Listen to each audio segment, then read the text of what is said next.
Jamerson Elementary in St. Petersburg is the only engineering elementary school in Pinellas County.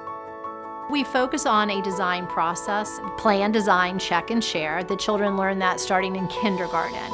We are not here to create little engineers. We are here to teach children how to use the design process to problem solve and think creatively, and how to begin to understand and accept failure. Today the kids were designing insulators, and we've done some background labs on insulators and conductors. So the first process in our design challenge is to plan. So the students took all their research and planned together, so drawing it out and talking it through what they wanted to do. And then they had the 2 class periods to put everything together and design the actual insulator. But I think we can make a hole right here. 5 by 6. Okay. Working in my team, it was actually pretty easy because we can all communicate and we can put in our different ideas and collaborate with each other. And what was your purpose for the foil on the outside?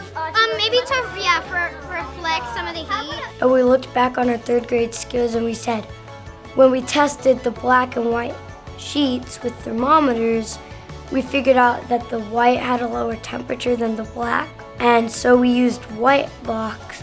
So today was the checking process in our design challenge. They had ice cubes inside, trying to keep them from melting. We took the initial temperature before we went out with the probeware.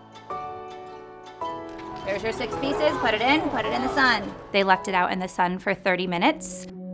When the students go on the Kendall, they have to connect it to what they are measuring in units, and so today we were measuring in Celsius. So the probeware was acting as a thermometer to take the temperature of the insulators, and so then it was reading how much of an increase. It graphed it on a chart, and then they could turn the chart into just a piece of data to write down.